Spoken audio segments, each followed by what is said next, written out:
الحمد لله الذي سبح ما في السماوات والأرض وهو العزيز الحكيم نشهد أن لا إله إلا الله وحده لا شريك له ونشهد أن محمدا عبده ورسوله أما بعد قال الله تبارك وتعالى في كتابه المجيد والفرقان الحميد فأعوذ بالله من الشيطان الرجيم بسم الله الرحمن الرحيم وأنتم عاكفون في المساجد وقال رسول الله صلى الله عليه وسلم من اعتكف شهرا في رمضان كان كحجتين وعمرتين او كما قال عليه الصلاة والتسلیم۔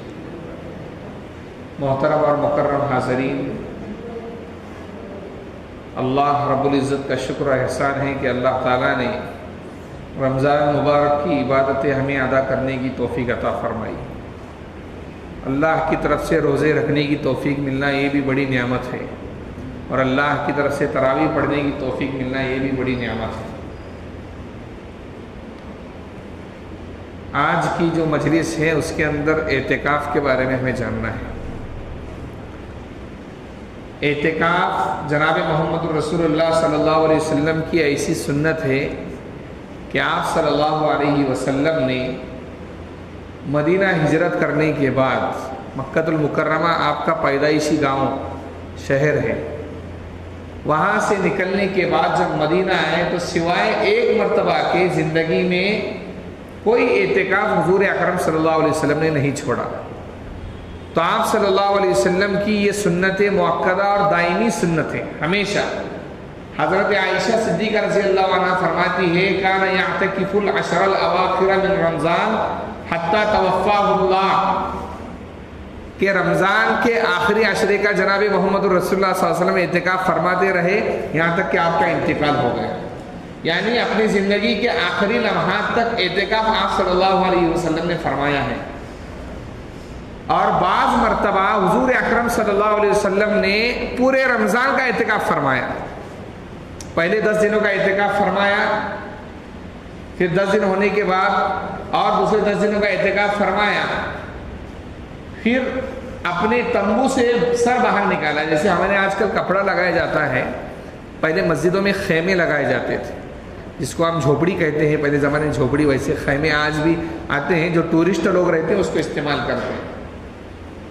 تو مسجد کے اندر خیمہ لگایا جاتا تھا حضور اکرم صلی اللہ علیہ وسلم کا۔ حضور نے 20ویں روزے کو خیمے سے اپنا سر باہر نکالا اور صحابہ سے کہا کہ بھائی ہم نے شروع کے 10 دن اعتکاف فرمایا اس نیت سے کہ ہمیں شب قدر مل جائے، شب قدر، لیلۃ القدر کی رات مل جائے۔ پھر دوسرے 10 دنوں میں اعتکاف فرمایا تو 20 دن میں ہمیں نہیں ملی۔ اب جس کو شب قدر کی فضیلت حاصل کرنا ہے وہ چاہے تو میرے ساتھ 21 رمضان سے 30 رمضان تک اعتکاف فرما لے۔ یہ آپ صلی اللہ علیہ وسلم نے صحابہ کو فرمایا۔ پورے رمضان کا اعتکاف بھی آپ صلی اللہ علیہ وسلم نے رکھا ہے۔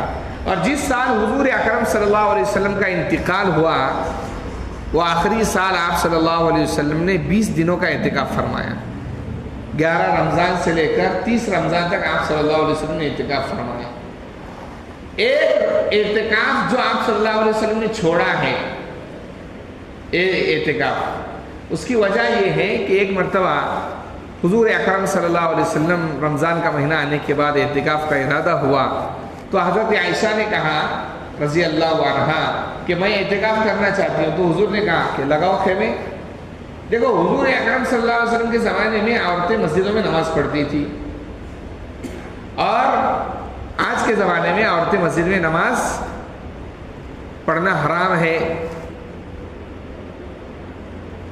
اگر آج کے زمانے میں عورتیں مسجد میں آئیں گی نا تو سارے لوگ تہجد گزار بن جائیں گے۔ سارے لوگ کیا بن جائیں گے؟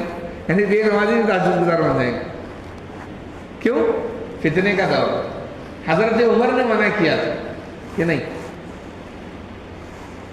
حضرت عمر رضی اللہ تعالیٰ عنہ کا اس بات پر مسئلے میں جھگڑا بھی ہوا تو حضرت عمر نے کہا کہ نہیں، میں تو سختی کے ساتھ منع کروں گا، مسجد میں عورتیں نہیں آئیں گی۔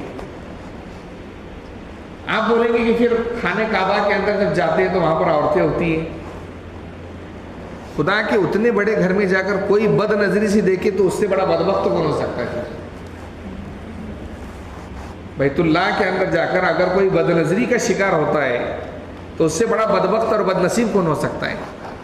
اس لیے وہاں پر پردہ نہیں ہے. کیا کرنا پڑتا ہے عورتوں کو؟ چہرہ کھلا رکھنا پڑتا ہے. کیا کرنا پڑتا ہے؟ چہرہ کھلا رکھنا پڑتا ہے اس جگہ پر. لیکن جناب محمد رسول اللہ صلی اللہ علیہ وسلم کے زمانے میں عورتیں آتی تھی، اس لیے خیمہ لگایا حضرت عائشہ نے مسجد کے اندر. پھر حضرت صفیہ رضی اللہ عنہا کو معلوم ہوا، حضرت صفیہ حضور کی دوسری بیوی، تو انہوں نے بھی لگایا خیمہ. پھر حضرت زینب رضی اللہ عنہا جو حضور صلی اللہ علیہ وسلم کی بیوی تھی، انہوں نے بھی خیمہ لگایا. اب حضور مسجد میں آئے تو کہا کہ بھائی یہ کس کے خیمے ہیں؟ تو حضور کو کہا گیا کہ یہ آپ کے بیویوں کے خیمے. تو حضور کو ناگواری ہوئی یہ بات سن کر، کہا سب کے خیمے اٹھا کر. اس سال آپ صلی اللہ علیہ وسلم نے اعتکاف نہیں فرمایا، ورنہ زندگی کے ہر موقع پر آپ صلی اللہ علیہ وسلم نے اعتکاف فرمایا ہے. اس لیے رمضان المبارک کا اعتکاف اگر کسی مسجد میں کوئی نہیں رکھتا ہے تو سارے مسلمان گنہگار ہوتے ہیں. سارے مسلمان کیا ہوتے ہیں؟ گنہگار ہوتے ہیں. اس لیے اعتکاف ہمارے یہاں تو ایک رواج کیا ہے، جو بزرگ ہو گیا ہے اس کو لا کر ہم مسجد میں بٹھا دیتے ہیں، جبکہ اعتکاف آدمی کو زندگی کے اندر ایک وقت نکال کر اس کے اندر بیٹھنا چاہیے. اس لیے کہ ہمارے نبی نے بیٹھنے کا اہتمام فرمایا ہے پوری زندگی. اور اتنی بڑی سنت ہے یہ کہ آپ صلی اللہ علیہ وسلم نے حدیث میں فرمایا ایک دن کا اعتکاف ایک حج کے برابر ثواب رکھتا ہے. ایک دن کا اعتکاف ایک حج کے برابر ثواب رکھتا ہے. لِكُلِّ يَوْمٍ كَحَجَّةٍ حدیث کے اندر ہے، ہر دن کا اعتکاف ایک حج کے برابر. اب جو آدمی 10 دن کا اعتکاف کر رہا ہے اس کو کتنے حج کا ثواب مل رہا ہے؟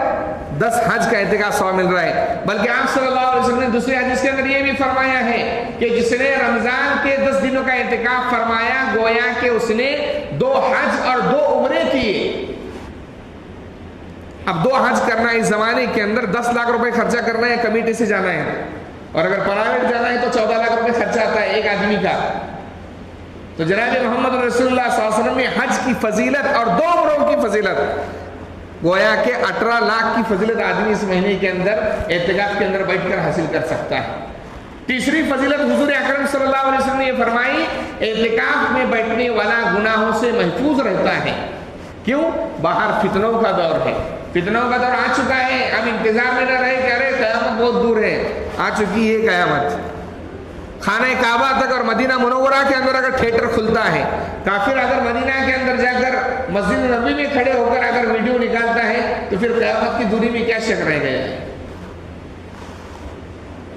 جس سرزمین پر صحابہ نے خون بہا کر، خون کی ندیوں کو بہا کر، اولاد کو قربان کر کے ملک کو چھوڑ کر اسلام کو پھیلایا ہو، اسی جگہ پر اسلام کو مٹانے والے لوگ اگر پہنچ جاتے ہیں تو پھر قیامت کے آنے میں کیا شک اور شبہ رہ سکتا ہے؟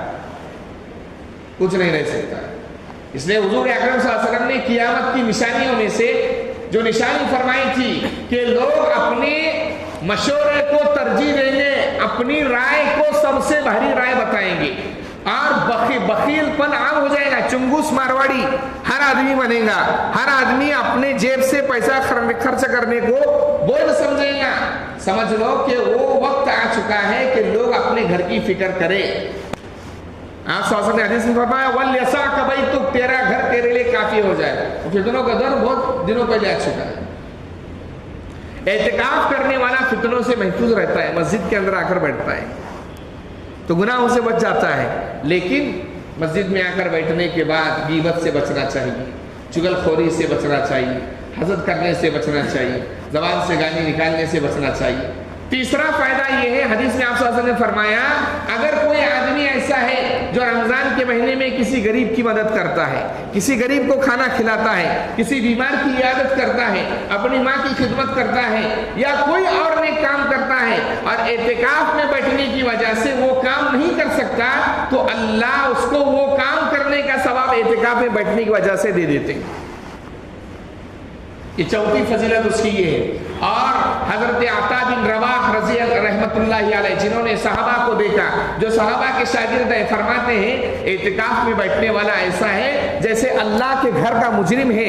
اگر کوئی آدمی کسی مالدار کے گھر پر چوکھٹ پر جا کر کھڑا ہوتا ہے اور بھیک مانگتا ہے اور کہتا ہے تیرے سوا مجھے کوئی دینے والا نہیں، ارے بادشاہ سلامت، آپ کے دربار میں تو خدا نے آپ کو بہت نوازا ہے، اگر اس فقیر پر تھوڑے اپنی رحمت کے اور برکت کے اور اپنی مالداری کے کچھ چھینٹے گرا دے تو اللہ آپ کے خزانے میں زیادہ کرے گا۔ وہ مالدار ان الفاظ کو سن کر اپنی جیب کو خالی کر دیتا ہے۔ اگر کوئی اعتکاف میں بیٹھنے والا آدمی اسی کے مانند ہوتا ہے، سارے گناہوں کے بوری کو لے کر خدا کے دربار میں آ کر بیٹھتا ہے اور اللہ سے کہتا ہے یہ خدا سارے دروں سے چھوڑ کر میں تیرے گھر پر آ کر بیٹھا ہوں، سارے گھروں کو میں نے خیر آباد کر دیا، تیرے گھر کو آباد کر دیا ہے، اب تیرے سوا مجھے کوئی دینے والا نہیں، تیرے در پر میں بیٹھ کر مانگ رہا ہوں۔ اللہ اپنے خزانے کے رحمت کے برکتوں کے دروازوں کو اس کے لیے کھول دیتے جو اعتکاف میں بیٹھتا ہے۔ اور فضیلت یہ ہے کہ 24 گھنٹے مسجد کے اندر فرشتے رہتے ہیں تو فرشتوں کی صحبت اس کو حاصل ہوتی ہے۔ 5ویں فضیلت یہ ہے مساجد کو آباد کرنے والے اللہ والے ہیں۔ جو رمضان کے مہینے میں اعتکاف کرتا ہے وہ مسجد کو آباد کرنے والا ہے، لہٰذا وہ اللہ کا دوست ہو جاتا ہے۔ ایک حدیث کے اندر جناب محمد رسول اللہ صلی اللہ علیہ وسلم نے ارشاد فرمایا، اللہ رب العزت کسی قوم پر، کسی بستی پر، کسی شہر پر عذاب اتارنے کا ارادہ کرتے ہیں کہ ابھی یہ بیماری اتاروں گا، ابھی یہ عذاب اتاروں گا، لیکن مسجد کے اندر دیکھتے ہیں کہ کوئی مسجد کے اندر آتا جاتا ہے یا مسجد کو آباد کرتا ہے یا مسجد کے اندر بیٹھتا ہے تو اللہ اس کی برکت سے عذاب کو ہٹا دیتے ہیں۔ لہٰذا جو آدمی اعتکاف میں بیٹھتا ہے اس کی برکت کی وجہ سے بستی والوں سے عذاب ہٹ جاتا ہے، اس کی برکت کی وجہ سے بستی والوں سے عذاب ہٹ جاتا ہے۔ اس لیے اعتکاف کے اندر نوجوانوں کو زیادہ بیٹھنے کی کوشش کرنا چاہیے۔ بزرگ لوگ تو بیٹھتے ہیں لیکن نوجوانوں کو زیادہ بیٹھنے کی کوشش کرنا چاہیے۔ دیکھیے اللہ کو نوجوانی کی عبادت پسند ہے، اس لیے کل قیامت کے دن اللہ جن لوگوں کو اپنے عرش کے سائے میں رکھیں گے اس میں ایک ایسا ہے، آپ صلی اللہ علیہ وسلم نے فرمایا وَشَابٌ نَشَأَ فِي عِبَادَةِ اللَّهِ، وہ نوجوان جس نے اپنی جوانی اللہ کی عبادت میں گزاری، وہ نوجوان جس نے اپنی نوجوانی اللہ کی عبادت میں گزاری۔ اس لیے بوڑھے ہونے کے بعد منہ میں دانت نہیں اور پیٹ میں آنت نہیں، منہ میں دانت نہیں پیٹ میں آنت نہیں۔ اب اگر عبادت کر رہے ہو تو یہ اللہ کی توفیق ہے، کیونکہ اللہ کو شرم آتی ہے اس بوڑھے کو سزا دینے سے جس کی داڑھی سفید ہو چکی ہے۔ حضرت جبرائیل علیہ السلام ایک مرتبہ حضور اکرم صلی اللہ علیہ وسلم کے پاس آیا، آ کر کہا کہ اللہ نے پیغام بھیجا ہے کہ میں آپ کی امت کے بوڑھوں پر عذاب نہیں بھیجوں۔ تو حضور صلی اللہ علیہ وسلم رونے لگے، آنکھوں سے آنسو جاری ہو گیا آپ صلی اللہ علیہ وسلم۔ تو کہا حضور کیوں روتے ہو؟ تو رو اس لیے رہا ہوں کہ بوڑھا ہو کر بھی گناہ کرتا ہے، بوڑھا ہو کر بھی گناہ کرتا ہے، اس لیے کہ بوڑھا ہونے کے بعد گناہ کرنے کے جو خواہشات تھی وہ ختم ہو جاتی ہے۔ اس لیے کہا ہے شیخ سعدی رحمۃ اللہ علیہ نے، در جوانی توبہ کردن شیوہ پیغمبری، گرگ ظالم بھیڑیا، گرگ کہتے ہیں بھیڑیے کو، بھیڑیا بھی اگر بوڑھا ہو جائے تو پرہیزگار بن جاتا ہے۔ بھیڑیے بوڑھاپے میں حملہ نہیں کرتے، ان کی اولاد ان کو لا کر کھلاتی ہے۔ در جوانی توبہ کردن، جوانی میں توبہ کرنا، جوانی میں اللہ کو منا لینا، جوانی میں اللہ کے راستے پر آنا، یہ پیغمبروں کا طریقہ ہے۔ اس لیے اللہ نے اپنے ہر نبی کو جوانی کے اندر نبوت دی ہے۔ اللہ تعالیٰ نے اپنے ہر نبی کو کون سی عمر میں نبوت دی ہے؟ جوانی کے اندر نبوت دی ہے۔ جو بھیڑیا ہوتا ہے وہ بڑھاپے کے اندر بھی حملہ کرنا بند کر دیتا ہے۔ اس لیے نوجوانوں کو اعتکاف کے اندر بیٹھنا چاہیے، مسجدوں کو آباد کرنا چاہیے، عبادتیں کرنے کا موسم رہتا ہے۔ اللہ رب العزت نے اعتکاف اس لیے کیا ہے، یاد رکھیے اس بات کو جو کہہ رہا ہوں میں، کہ 27ویں رات جو ہم مناتے ہیں شب قدر، یہ فکس نہیں ہے شب قدر کی، 21، 23، 25، 27، 29 یہ راتیں ہوتی ہیں شب قدر کی۔ ان میں سے کون سی رات ایسی ہے جو شب قدر ہو سکتی ہے ہمیں معلوم نہیں ہے۔ چلو میں ایک نسخہ بتا دیتا ہوں آپ کو۔ آدمی کیونکہ آج 18واں روزہ ہے، اب 2 دن کے بعد 21ویں تراویح شروع ہو جائیں گی، تو ایک عمل کرے، آپ کیا کرے، ہر رات کے اندر 21ویں رات سے ہر رات کے اندر 2 رکعت نفل نماز پڑھے، 2 رکعت نفل نماز پڑھے۔ وہ تو شب قدر کی فضیلت انشاءاللہ اگر موقع ملے گا تو آگے بتائیں گے، لیکن یہ عمل اس لیے بتا رہا ہوں کہ 21ویں رات ہمیں مل رہی ہے۔ 2 رکعت نفل پڑھے۔ دوسرا کام 2 روپے صدقہ کرے۔ کتنے روپے صدقہ؟ 2 روپے۔ تیسرا کام سورہ اخلاص 3 مرتبہ پڑھے، قل هو اللہ احد کا سورہ۔ کیوں؟ اس لیے کہ اگر 21ویں رات سے لے کر رمضان عید کے آنے تک ہر رات میں آپ نے یہ کام کیا، ہمیں معلوم نہیں کہ شب قدر کون سی رات ہے، اس کی پہچان ہے، وہ بتائیں گے آئندہ، لیکن اگر آپ ہر رات میں یہ کام کرتے رہے اور آپ سو گئے اور اس رات شب قدر ہے پھر بھی آپ سو گئے، لیکن آپ نے 3 کام کیے۔ نمبر 1 2 رکعت نفل نماز پڑھی، نمبر 2 2 روپیہ صدقہ، آپ کے گھر میں ڈبہ ہے، مسجد کا ڈبہ ہے، اس کے اندر ڈال دیا آپ۔ نمبر 3 سورہ اخلاص 3 مرتبہ پڑھی تو 1 قرآن کا ثواب ملتا ہے آدمی کو۔ تو جس رات شب قدر رہے گی گویا کہ آپ نے 83 سال، اپنے زبان میں 83 سال سورہ اخلاص کو 3 مرتبہ پڑھا روزانہ۔ 83 سال روزانہ 2 روپے ڈالے آپ نے صدقہ، اور 83 سال 2 رکعت روزانہ نفل نماز پڑھی، آپ کو اتنا ثواب ملے۔ یہ جو میں نے بتایا یہ عمل قاری عبدالرحمن سدیس مکہ المکرمہ کے جو امام ہیں ان کا یہ وظیفہ ہے، تو اس پر عمل کرے۔ اب اعتکاف کی 3 قسمیں ہیں، ایک اعتکاف واجب ہوتا ہے، اعتکاف سنت مؤکدہ جو رمضان میں کرتے ہیں، اور ایک اعتکاف نفلی ہوتا ہے۔ نفلی کا واجب اعتکاف یہ ہے کہ کسی آدمی نے منت مانی کہ میرا بھائی بیمار ہے، اگر وہ اچھا ہو گیا تو میں 10 دن اعتکاف رکھوں گا، تو اس کو 10 دن اعتکاف رکھنا واجب بھائی کے اچھا ہونے پر، اگر نہیں رکھے گا تو مرنے کے بعد اللہ اس کی پکڑ فرمائیں گے، اس لیے اس کو 10 دن اعتکاف کے ساتھ روزہ بھی رکھنا پڑے گا، یہ اعتکاف واجب ہے۔ دوسری اعتکاف سنت مؤکدہ جو رمضان کے آخری عشرے میں کیا جاتا ہے، 20ویں روزے کے افطاری سے پہلے مسجد میں آنا ضروری ہے۔ 20ویں روزے کے افطاری سے پہلے مسجد میں آنا ضروری ہے، اگر افطاری کی بات کوئی آتا ہے تو اس کا اعتکاف نہیں ہوتا ہے، اور چاند دکھنے تک، عید کا چاند دکھنے تک مسجد میں رہنا ضروری ہے۔ ساتھ میں شرط یہ ہے کہ روزہ رکھنا پڑے گا، روزے کو توڑنے والی چیزوں سے دور رہنا پڑے گا، روزے کو توڑنے والی چیزوں سے دور رہنا پڑے گا، جو اعتکاف کرتا ہے اس کو دور رہنا پڑے گا۔ اگر روزے اس حالت میں، اعتکاف کی حالت میں روزے کو توڑنے والا کوئی کام کر دیا، وضو کر رہا تھا، گرگرا کرنا نہیں، گرگرا کر رہا ہے، پانی حلق میں چلا گیا، روزہ توڑ گیا، اعتکاف ختم، اعتکاف ختم، سنت اعتکاف نہیں ہوگا، نفل اعتکاف ہو جائے۔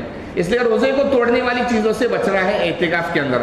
عورتوں کے لیے اللہ نے بہت سہولت دی ہے، آج کے زمانے میں ہر عورت اعتکاف کر سکتی ہے، بزرگ ہر عورت کیسے کر سکتی ہے اعتکاف؟ اتنی سہولت ہے عورتوں کے واسطے۔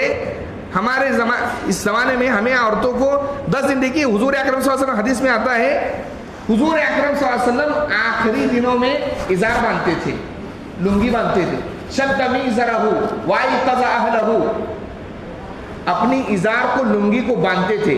ازار تو آپ سب نے ایک ہی مرتبہ پہنی ہے، لنگی کو باندھتے تھے، وایقظ اہلہ، اور اپنے گھر والوں کو جگاتے تھے۔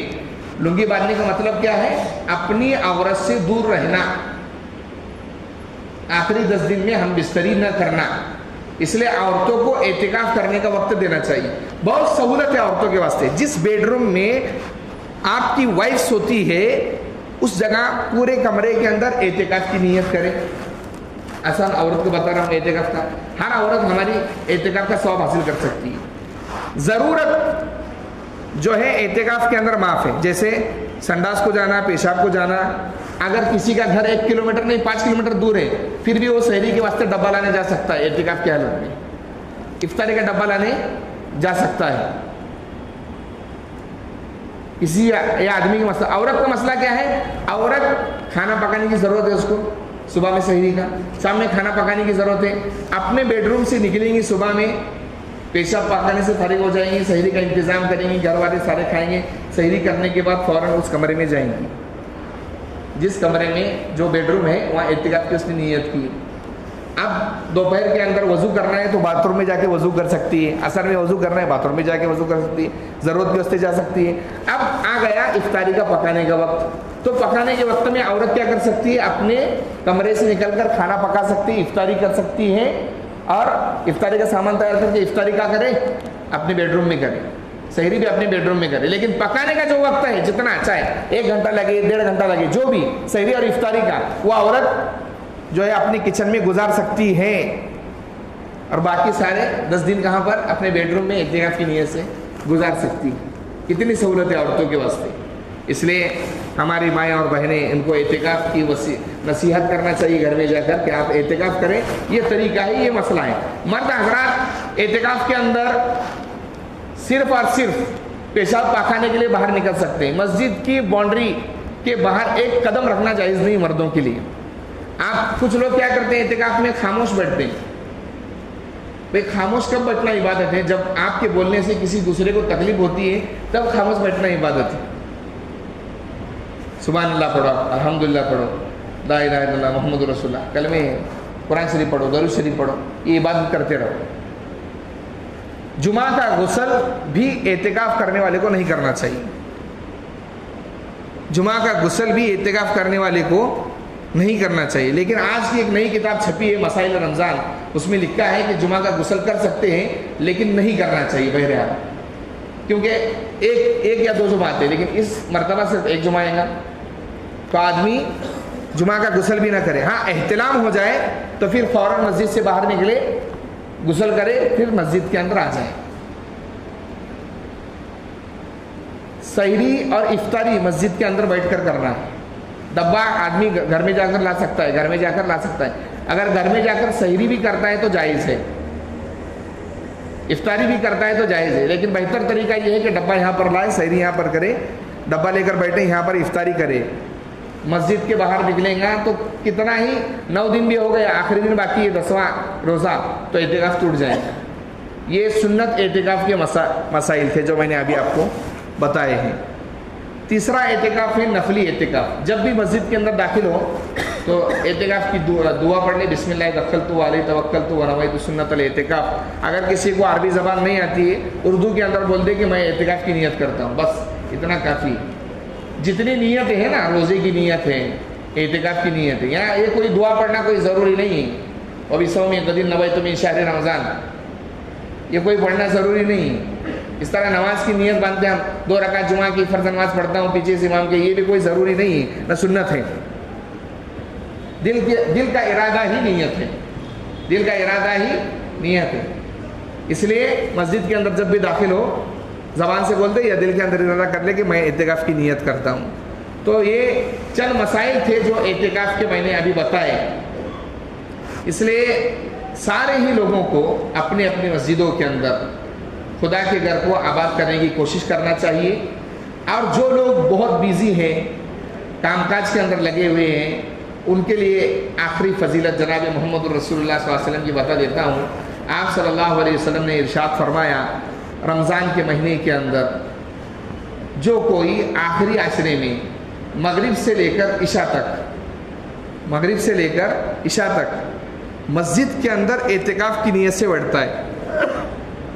کب سے بول رہا ہوں؟ مغرب کی افطاری کی نماز پڑھی، اب عشاء کی نماز یہاں پڑھے گا، اب یہاں پڑھے گا تو تراویح بھی ادھر ہی پڑھے گا۔ اتنے وقت تک اگر کوئی بیٹھتا ہے تو اللہ جنت کے اندر اس کے لیے ایک محل بنا دیتے ہیں۔ جنت کے اندر کیا کر دیتے ہیں؟ ایک محل بنا دیتے ہیں۔ یہ جنت بولے نا تو ہمارے دماغ میں کیا آتا ہے کہ یہ سب ایسا تیار کر کے رکھے لائے، اللہ نے تیار نہیں رکھا۔ ابراہیم علیہ السلام نے کہا کہ وہ چٹیل میدان ہے، میٹھا پانی ہے، دودھ کی مانی نہیں، جو آدمی ایک مرتبہ سبحان اللہ پڑھتا ہے تو ایک درخت لگتا ہے۔ حضور اکرم صلی اللہ علیہ وسلم نے حدیث کے اندر ارشاد فرمایا، صحابہ اکرام سامنے بیٹھے ہوئے تھے، کہا جو آدمی 10 مرتبہ سورہ اخلاص پڑھے گا اللہ اس کے لیے جنت میں ایک محل بنا دیں گے، اور جو 20 مرتبہ پڑھے گا اس کو 2 محل بنا دیں گے، اور جو 30 مرتبہ پڑھے گا اس کو 3 محل بنا دیں گے۔ حضرت عمر رضی اللہ تعالیٰ نے پوچھا کہ اللہ کے رسول اگر ہم زیادہ محل بنانا چاہیں تو کہا پھر اللہ تو بڑا ہے، وہ تو دینے والا ہے، گنجائش والا ہے، جتنا لیں گے اتنا دے گا۔ دنیا والوں کا تو ایسا رہتا ہے کہ 10 مرتبہ مانگیں گے، 11ویں مرتبہ آپ کو دیکھ کر ہی راستہ بدل دے گا وہ۔ اور اللہ نے کہا ہے دوسرے پارے کے اندر، وَإِذَا سَأَلَكَ عِبَادِي عَنِّي فَإِنِّي قَرِيبٌ، یہ محمد رسول اللہ اگر میرے بندے میرے بارے میں آپ سے سوال کرے کہ میں کہاں ہوں، کہو میں ان کے بہت زیادہ قریب ہوں۔ اجیب دعوت الداعی اذا دعان، جب کوئی دعا کرنے والا دعا کرتا ہے میں دعا کو قبول کر لیتا ہوں. اس لیے وہ لوگ جو بیزی ہے، جن کا شیڈول بیزی ہے، وہ یا تو اس طریقے سے کر لے کہ اپنی ہر مغرب سے عشاء تک مسجد کے اندر گزارے، تو اعتکاف کا اتنا ثواب ملنا بھی بڑی بات ہے. یا تو یہ ہے کہ مہینے کے 3 دن، جیسے 21 سے لے کر 23 تک، 24 سے لے کر 26 تک، 27 سے لے کر 29 تک، کچھ لوگ 3 دن کا اعتکاف لگائیں. لیکن مسجد کے اندر بہرحال لوگوں کا اعتکاف کے اندر بیٹھنا سنت موقرہ ہے. اگر کوئی آدمی نہیں بیٹھتا ہے تو سارے بستی والے گنہگار ہوتے ہیں.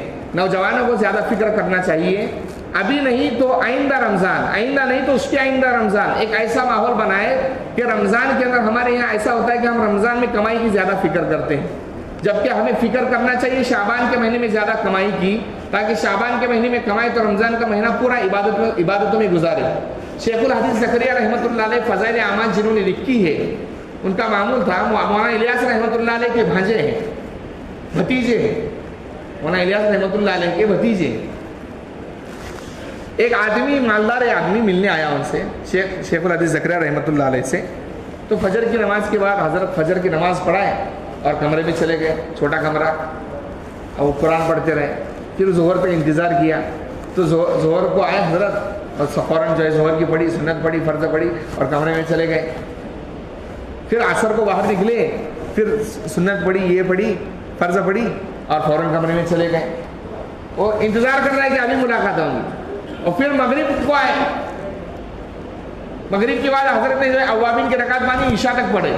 اب عشاء کی اذان ہو گئی، عشاء کی نماز پڑھی، تراویح پڑھی اور فوراً کمرے میں چلے گئے، اور فجر سے اور صبح تک. تو مالدار کہنے لگا کہ حضرت باہر کا نہیں آتے، حضرت اندر قرآن شریف پڑھتے رہتے ہیں. کیا پڑھتے رہتے ہیں حضرت؟ تو کہا میں نے تو دیکھا ہے کہ رمضان آتا ہے، لیکن ایسا رمضان بخار کے جیسا کس کو نہیں آتا. کیا کہا مالدار نے؟ بخار کے. اور حضرت شیخ الحدیث زکریا رحمۃ اللہ علیہ کا دسترخوان تو بڑا لگتا تھا، بڑے بڑے علماء کرام وہاں پر آتے تھے، لوگ بھی بہت آتے تھے. اور مولانا الیاس رحمۃ اللہ علیہ رات کے 12 بجے سے فجر تک جو ہے تراویح کے اس کے اندر، تہجد کے اندر مشغول. ایک آدمی آیا ان کے یہاں، کہنے لگا کہ مولانا الیاس رحمۃ اللہ علیہ اتنے بڑے ہیں، اب ماشاءاللہ کھانا بھی ویسا رہیں گا، کھانا بھی کیا رہیں گا ویسا رہیں گا. ویسے نیت کر کے آیا وہ. اور حضرت کے پاس لنگور سمجھتے آپ؟ انجیر رہتا ہے، انجیر کے مانند ہی رہتا ہے، دوسرا اس کے جیسا ہی، اس کے اندر کیڑے رہتے ہیں، وہ صاف کر کے کھاتے ہیں لوگ. تو مولانا الیاس رحمۃ اللہ علیہ کے پاس کسی نے وہ بھیجے تھے. تو امید کر کے آیا تھا کہ حضرت کے پاس جاؤں گا تو ماشاءاللہ کھانا اچھا ملے گا. اب افطاری کے اندر وہی 10-15 تھے، کھایا اس نے. اور پھر سحری کے اندر نیت کر، چلو افطاری میں تو نہیں ملا، سحری میں ملے گا. اب سحری مولانا الیاس رحمۃ اللہ بیٹھے، وہی آ گئے، وہی کھایا. تو کہنے لگا کہ نہیں، میں جو سمجھ رہا تھا ویسا مسئلہ نہیں ہے. تو بھائی مولانا الیاس رحمۃ اللہ علیہ، حضرت مولانا شیخ الحدیث زکریا رحمۃ اللہ علیہ کی گھر والی روزانہ اور ان کی لڑکی روزانہ 15 پارے قرآن پڑھتی تھی رمضان کے مہینے میں. رمضان کام کاج کرنے کے ساتھ ہمارا معمول قرآن کے ساتھ تعلق مضبوط ہونا چاہیے. آپ آخری عشرے میں اعتکاف کریں تو رات اور دن قرآن شریف پڑھتے رہیں. امام ابو حنیفہ رحمۃ اللہ علیہ 60 قرآن شریف رمضان کے اندر ختم فرماتے تھے اور تراویح کے اندر 3 ختم فرماتے تھے. تو یہ واقعات ہیں جو ہمیں نیکی کی طرف لے کر جاتے ہیں. اللہ تعالیٰ سے دعا ہے کہ اللہ تعالیٰ عمل کرنے کی توفیق عطا فرمائے. وآخر دعوانا الحمدللہ رب العالمین.